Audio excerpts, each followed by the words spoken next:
ഈ മിമിക്രിക്കാരനായി ഇപ്പൊ മിമിക്രിയിൽ നിന്നാണ് സിനിമയിലെത്തിയത്, ശബ്ദാനുകരിച്ചു, കുറെ കാര്യങ്ങളൊക്കെ പറഞ്ഞു. അങ്ങനെ മിമിക്രിക്കാരനായതിൽ സന്തോഷമാണോ ദുഃഖമാണോ? മിമിക്രിക്കാരനായാലും എനിക്ക് നല്ല സന്തോഷമാണ്. ചില സമയത്ത് കൊച്ചു ദുഃഖങ്ങളും തോന്നാറുണ്ട്. എന്താണ് സന്തോഷം എന്ന് പറഞ്ഞിട്ടുണ്ടെങ്കിൽ ഞാൻ ഓർക്കാപ്പുറത്ത് ഒരു രാത്രിയിൽ അത്ഭുതപരമായിട്ടുള്ളൊരു അവസ്ഥയിലാണ് ഞാൻ മിമിക്രിക്കാരനാവുന്നത്. അത് പിന്നീട് എന്റെ ജീവിത മാർഗമായി. എല്ലാ മിമിക്രിക്കാരെയും ഞാൻ ബഹുമാനിക്കുന്നു. കാരണം മിമിക്രി എന്ന് പറയുന്നത് ഗോഡ്സ് ഗിഫ്റ്റ് ആയിട്ട് കാണുന്നവരാ ഞാൻ അങ്ങനെ കാണുന്നു. കാരണം ആർക്കും പഠിക്കാൻ പറ്റുന്നതായിട്ട് എനിക്ക് തോന്നിയിട്ടില്ല, തിരിച്ച് പഠിപ്പിക്കാൻ പറ്റും അങ്ങനെ എനിക്ക് തോന്നുന്നില്ല. ഇവിടെ പലരും പറയുന്നത് മിമിക്രി എന്ന് പറഞ്ഞാൽ അങ്ങനെ വലിയ കലയില്ല എന്നുള്ളത്. ഇല്ലില്ല, ഒരാളെ അനുകരിക്കുക എന്ന് പറയുന്നത് അത് പെർഫെക്റ്റ് ആയിട്ട് അനുകരിക്കുന്നുണ്ടെങ്കിൽ അത് വേറെ കല തന്നെയാണ്. അതിന് വേണ്ടത് ഒബ്സർവേഷൻ കപ്പാസിറ്റി, അങ്ങനെ ഒരുപാട് കാര്യങ്ങളുണ്ട്.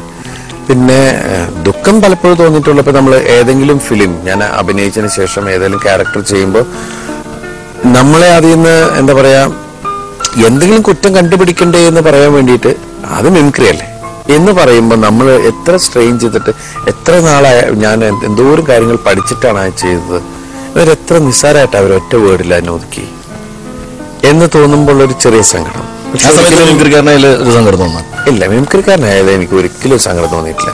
മിമിക്രി ഇല്ലെങ്കിൽ ഞാനില്ല, പിന്നെ എനിക്ക് അതിന് സങ്കടം തോന്നും. ഇങ്ങനെ നമ്മൾ സംസാരിക്കാമല്ലോ. ഞാൻ നിന്നെ കാണാൻ വേണ്ടിയിട്ട് ആലപ്പുഴ നീന്തിയിട്ടില്ലേ?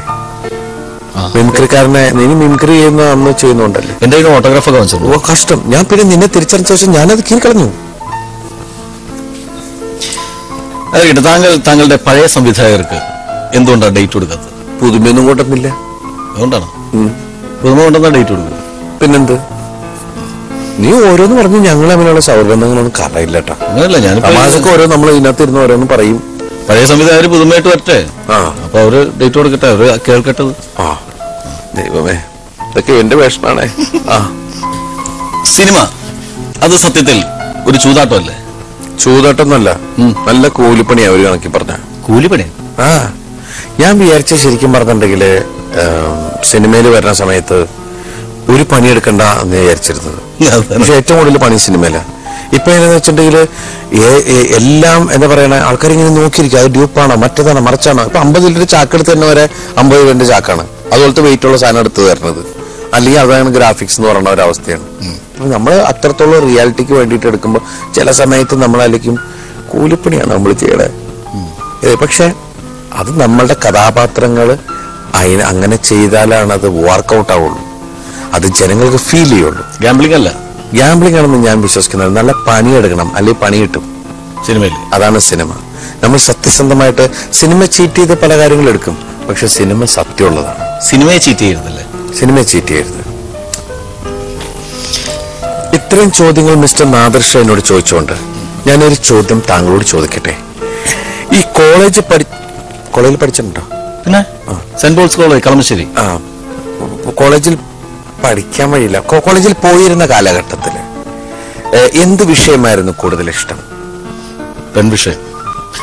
പക്ഷെ അത് വേറെ പ്രോബ്ലംസ് ഉണ്ടെങ്കിൽ എനിക്ക് ഇഷ്ടമുണ്ടായിരുന്നുള്ളൂ, പക്ഷെ അതില് ഞാൻ വളരെ പിന്നിലായിരുന്നു. അതെന്താണ് പിന്നിലായത് എന്ന് വെച്ചിട്ടുണ്ടെങ്കില് പെൺപിള്ളേര് മുന്നിൽ പോകുന്നതിന്റെ പേരിൽ ഞാൻ പിന്നിലായിരുന്നു. അങ്ങനെ ഫുൾ ടൈം ഇത് തന്നെ, അതുകൊണ്ടാണ് ക്ലാസ് കയറാൻ പറ്റാതെ ഇരുന്നിട്ടുള്ളത്. അങ്ങനെയല്ല കേട്ടോ, നമ്മുടെ ഫ്രണ്ട്സ് പലരും ഈ കാര്യത്തിൽ അഗ്രഗണ്യമാരുടെ പേരില് അവരെന്താ ചെയ്യണെന്ന് അറിയാനും കണ്ടുപഠിക്കാൻ വേണ്ടി ഞാനങ്ങനെ എന്റെ ഫ്രണ്ട്സ് എന്താ ചെയ്യണേന്ന് അറിയാൻ വേണ്ടിട്ട് ഇങ്ങനെ വാച്ച് ചെയ്ത് നടന്നപ്പോഴല്ലേ നിന്നെ പരിചയപ്പെട്ടത് മാരായ്സില്. അതൊക്കെ പക്ഷെ നീ ഈ ഫ്രണ്ട്സ് എന്ത് ചെയ്യണമെന്ന് അറിയാവുന്ന ആ നേരം കൊണ്ട് ക്ലാസ്സിൽ കയറി പോലെ IAS ഡോക്ടറൊക്കെ ആയിരുന്നില്ലേ? അങ്ങനെയാണെങ്കിൽ സംസാരിക്കാൻ പറ്റൂലല്ലോ. എന്തുകൊണ്ട്? ഞാൻ നിന്നെ കാണാൻ വരില്ലേ നമുക്ക് എന്തെങ്കിലും അസുഖമൊക്കെ വന്നു കഴിഞ്ഞിട്ടുണ്ടെങ്കിൽ? ഡോക്ടറാണെങ്കിലേ ഞാൻ ഒരു കാര്യം ചോദിച്ചു. ഡോക്ടറുടെ കാര്യം പറഞ്ഞപ്പോൾ ദിലീപ് എന്ന് പറയുന്ന നടൻ, താങ്കൾ സിനിമാ നടനായതിന്റെ പേരിൽ താങ്കളുടെ അനിയൻ അനൂപ് സിനിമ നിർമ്മാതാവായി. ഇനിയിപ്പോ താങ്കളൊരു ഈ സിനിമാ നടനല്ലാണ്ട് പഠിച്ച് ജയിച്ച് വല്ല ഡോക്ടറായിരുന്നെങ്കിൽ താങ്കളുടെ അനിയൻ എന്തായിരുന്നു? അവനെ രോഗിയാക്കും. എനിക്ക് പണി പോലും വേണ്ട, എനിക്ക് ആരെങ്കിലും വേണ്ട ചികിത്സിക്കാൻ. ഇനി ഒരു കുഴപ്പിക്കുന്ന ചോദിക്കാം. ചോദിച്ചാ മതി. കുഴപ്പിച്ചോളൂ. പറ. ഞാൻ കുറെ സിനിമ ഡയറക്ടേഴ്സിന്റെ കൂടെ അഭിനയിച്ചിട്ടുണ്ട്. അതിൽ ഇഷ്ടപ്പെട്ട സംവിധായകൻ അല്ലെങ്കിൽ സംവിധായകർ, ഇഷ്ടപ്പെട്ട ഇഷ്ടപ്പെട്ട സംവിധായകർ ആരാണ്? സിനിമയ്ക്ക് വേണ്ടി കഷ്ടപ്പെടുന്നവർ. ആണോ ഇഷ്ടപ്പെട്ട സംവിധായകർ? അതെ. ഇന്ന് ഏറ്റവും കൂടുതൽ ജനശ്രദ്ധ പിടിച്ചു പറ്റിയ സംഭവങ്ങളിലൊന്നാണ് റിയാലിറ്റി ഷോ. റിയാലിറ്റി ഷോകൾ പലപ്പോഴും പല വിമർശനങ്ങൾ നമ്മൾ ഇങ്ങനെ പറയാറുണ്ട്, കേൾക്കാറുണ്ട്. മിസ്റ്റർ ദിലീപിന്റെ അഭിപ്രായം എന്താണ്? ഒരു തമാശക്ക് പറയാം. കുഞ്ഞുണ്ണി മാസ്റ്റർ ഒരു കവിത ഓർമ്മ തന്നെ. കഴിവ് പ്രശ്നമല്ലുണ്ണി, SMS ല്ലോ ജയപ്രദം. പക്ഷെ തമാശിക്കാം. അല്ല, ഞാൻ റിയാലിറ്റി ഷോയിലൊന്നും ജഡ്ജ് ചെയ്യാനൊന്നും പോയിരിക്കാം. എന്ന് പറയുമോ ഒന്നും കുറ്റം പറയാൻ പറ്റില്ല. അത്രയും ടാലന്റഡ് ആയിട്ടുള്ള കുട്ടികളാണ് വന്നുകൊണ്ടിരിക്കുന്നത്. വളരെ ഈ സമയത്തൊക്കെ ഞാൻ കണ്ട് പഠിക്കേ. ഞാനത് ആലോചിക്കാറുണ്ട്. പാട്ടും കാര്യങ്ങളൊക്കെ ഈ പിള്ളേരുടെ മുമ്പിൽ നമ്മൾ അവരുടെ അടുത്തൊക്കെ ഇടയ്ക്ക് പോയിട്ട് സംശയങ്ങളൊക്കെ ചോദിക്കുക, അവരോട്ട് പൊരുത്തപ്പെടും. അവരെ ജഡ്ജ് ചെയ്ത് വെറുതെ ഞാൻ അതുമല്ല നിർത്തി അതിലേക്ക് പോകല്ലേ. ഞാൻ വേറെ ഇതിലേക്ക് എനിക്ക് ഇനി പോണ്ടത്. പെൺകുട്ടി വന്ന് നിന്നിട്ട് എന്നോടെന്തിനി പിണക്കം, എന്നും എന്തിനാണ് എന്നോടി പരിഭവം. ഏതെങ്കിലും ഒരു പെൺകുട്ടി വന്ന് മുഖത്ത് നോക്കി ദിലീപിനോട് ചോദിച്ചാൽ എന്ത് ചെയ്യും? എന്റെ മുമ്പിൽ നിന്ന് എന്നോട് എന്തിനി പിണക്കം, എന്നും എന്തിനാണ് എന്നോട് ഈ പരിഭവം എന്ന് ചോദിച്ചാൽ ഞാൻ ആ കുട്ടി അങ്ങനെ നിന്റെ മുമ്പിലേക്ക് വിടും.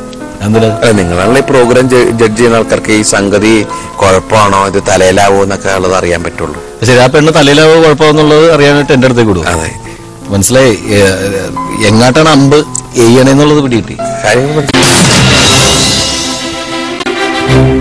എനിക്ക് നിന്റെ മുമ്പിൽ ഇങ്ങനെ പെട്ടെന്ന് ഇന്റർവ്യൂ എന്ന് പറഞ്ഞിട്ട് ഇരിക്കുമ്പോ ഒരു ഐറ്റം കളിക്കുന്ന ഫീൽഡ് നമ്മൾ പണ്ട് ഈ ഏഷ്യാനെറ്റിന്റെ ഫ്ലോറിൽ വന്നിട്ട് ഈ ലൈറ്റ്സിലും അല്ല ഈ പണ്ടെന്നൊക്കെ പറഞ്ഞ വഴി എന്നിട്ട് ഒരുപാട് ജാമ്പോന്റെ കാലം എന്നൊക്കെ പറയുന്ന പോലത്തെ ഒരു ഫീലിലാണ് നിന്റെ സംസാരമൊക്കെ വന്നത്. അല്ല പറയല്ലേ, അത് കുറെ നാൾ എന്തൊക്കെയോ ഒരുപാട് പ്രായമായി. എനിക്കൊന്നും അങ്ങനെ വ്യത്യാസം. നിനക്ക് ആ പ്രായം ഫീൽ ഉണ്ട്. നീ കണ്ണടയൊക്കെ വെച്ചു. എനിക്ക് ഇത് സ്റ്റൈലിന് വെച്ചാണ് കഷ്ടം. എന്താണ് സ്റ്റൈലിലൊക്കെ എന്തിനാണ് കണ്ണടയൊക്കെ വെച്ച് വെറുതെ? അല്ല ഞാൻ പറഞ്ഞത് ഇതൊന്നുമില്ല. അത് നിനക്ക് പ്രോഗ്രാം കണ്ടിട്ട് ഇത് മാറ്റിയിട്ട് പോകുമ്പോ ആൾക്കാരെ അറിയില്ല അങ്ങനെയുള്ള ഉദ്ദേശമാണോ? അങ്ങനെയല്ല, ഇത് എനിക്ക് എപ്പോഴും നിന്റെ കാര്യമൊക്കെ കോമിക്കോള് ചെയ്ത് കോമിക്കോള് ഇപ്പോഴും കാണുമ്പോൾ ഞാൻ ആലോചിച്ചുകൊണ്ട് ചിരിച്ചിങ്ങനെ എന്താന്ന് പറയുന്നത് ചിരിക്കും. നീ വേറെ കാര്യം ശ്രദ്ധിച്ചോ? ഈ എന്റെ ഈ മീശരൊക്കെ സ്റ്റൈല് ഞാനൊരു പുതിയ സ്റ്റൈലില് ഞാൻ എല്ലാം ശ്രദ്ധിക്കുന്നുണ്ട്. നിന്റെ പലപ്പോഴും പല വെറൈറ്റി അത് തന്നെ ഞാൻ പറയാൻ വന്നത്.